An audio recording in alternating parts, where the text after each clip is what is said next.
abenjawulo mwenna abaliko tulina omukyala Grace Nakimera musajja ekimu omukulu Bishop Arnold Muwonge byakozeeko mbimanyi. So olunaku olwaleero I would just ask Grace Nakimera, how do you feel ng'oli mu kifo kino? I feel good. I like this place for so many reasons. I've been asking a lot of questions okuva bwenzize. I like the freedom. I like the mothers and the touch they have with the babies. I could see the connection was beautiful. Ekyo kinkubidde nga yeah. That was nice. I was happy about that because I have children myself. So when I have a connection ne mami ngeri so personal, I was super impressed. Nekirala, it's a very clean place. Kyekigambo ki bantu bakitwala for granted, but it's a very and n'omukulu n'atwaniriza neyanza nnyo neyanzeege okumpa omukisa okubeera wano, and I hope to do more. I loved the musical center. I love the babies, and I like the fact that it's a family, not branded in any way. Nga bw'obitegedde ebyo. Yeah. Bishop Arnold Muwonge, mulaina kuzina ebintu bikuweerawo wesimanyi motoka zisibire kati ino tuli wakiswa kuva mu kibuga saiso balaba omukyalo omwaniriza. How do you say it nti olunaku lwayo tulina iwana? Nsanyuse nnyo okulaba Grace. Teri atamanyi Grace, that's number one.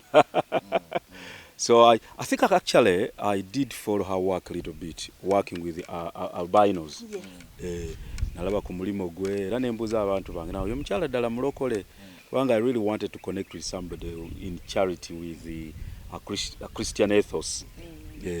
So that really appealed to me and running our own organization.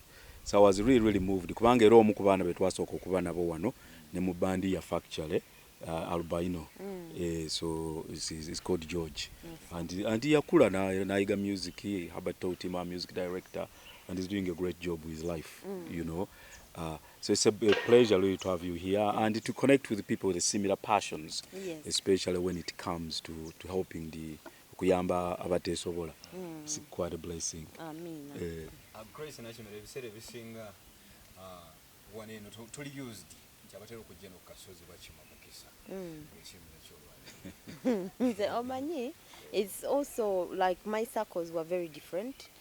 Tulina circles eza music. Wemba nkyogedde bulungi mbeera abantu bemanyi ennyo basinga bakubi baraga. So it is an honor to meet a bishop. It's an honor to meet a gentleman that has done all this.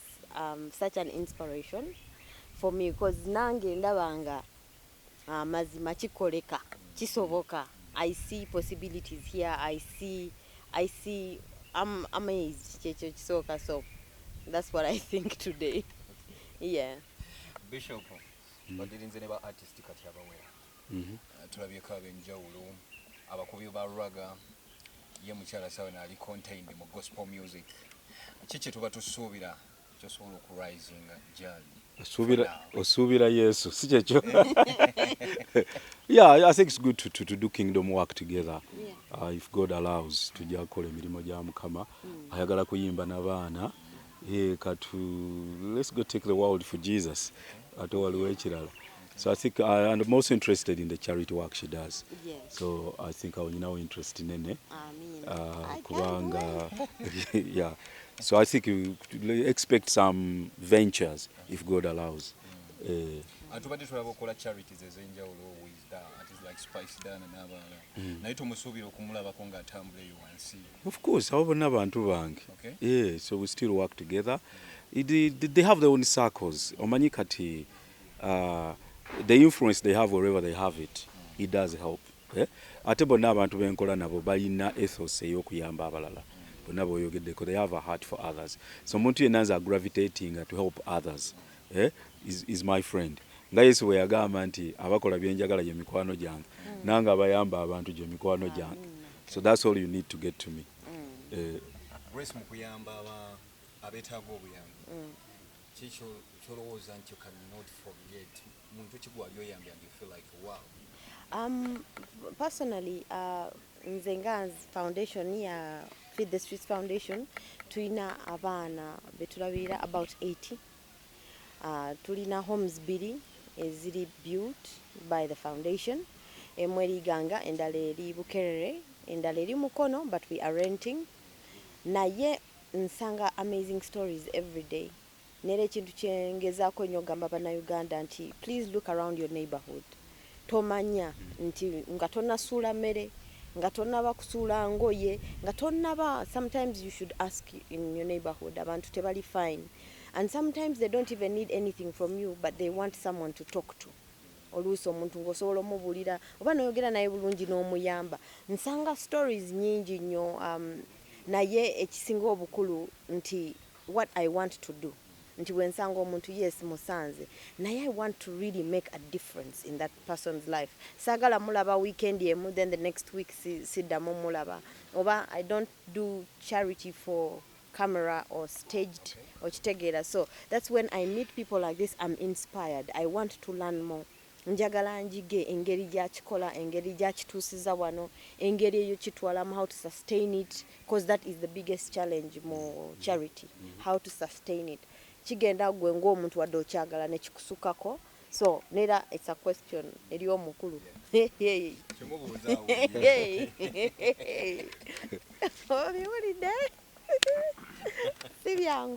But I am super inspired and I'm wondering how to sustain it. How do you manage something as big as this? Because it's amazing. Yeah, well, I think abantu bokola nabo, you must have the right people. Yeah, it must have the right hearts and the right skills. It's not this or the other. Yeah. Kubanga bawetaga ngo omuntu byakola abimanyi ninga n'omutima guli mu kifo. Because when you run a large NGO, abantu abasinga balowooza muli okufuna mu kutwala, and you can get a lot of people abajja n'endowooza bwetyo. Kati olina okufuna abantu abalina omutima ng'ayagala abaana, era affe wano condition yaffe wano kasitoba toyagala mwana, we show you the gate. The condition esooka. So you will find people with the same passion. Then you build from there. Africans tulinamu abalina endowooza njagamba nti endowooza ennafu. Yes. Ebiseera ebisinga for now nti wava mu secular music oli mu gospel. Yeah. Omuntu omu ayinza okugamba nti ate bwe biyingiramu ebya charities kuyamba abamu focus ebeera ku financials agenze kugaziya ku financials abasinga balowooza is business. Yeah. Kusaidia kitya? Well, the thing is that this is something that you can't do if you're playing games. I believe. Tosobola nera bwoboze ngoze kuzanya mizanyo oba ngoze kugezesa kufuna sente ojja kutuka ekiseera ogwemu. It has to be the heart. He mentioned omukulu alina kyayogedda onagamba nti olina okuba n'omutima ogukola ekintu ekyo, because kitegeeza nti naawe ne woba toli fine nga olina ebintu by'oyagala okusortinga oyinza okubiiza ebbali n'oyamba omuntu omulala. So awo ba ate togenze kufuna oba ogenze kubeererawo munno.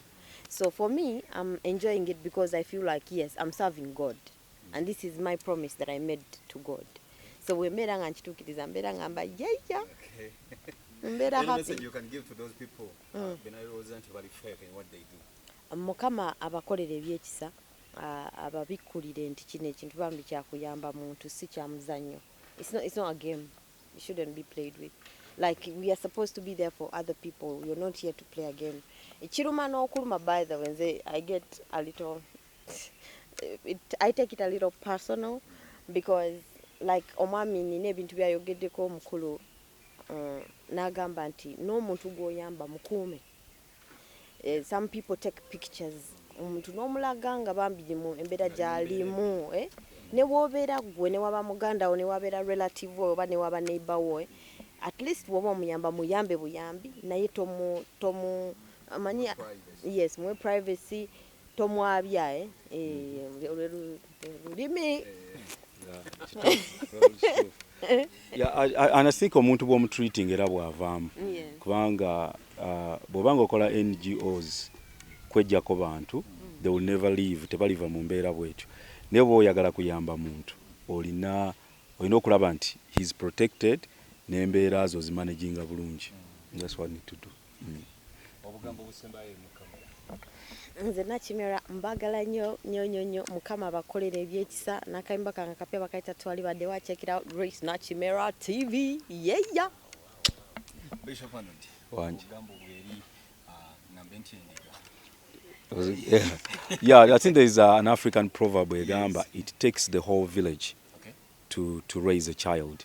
Kitwala ekyalo kyonna okuyamba omwana. Kati kyeŋŋamba nti bana bino ebintu tebirimu mbu NGO ina ssente. The story yange bwe nali ntandika wano teri yampa ssente.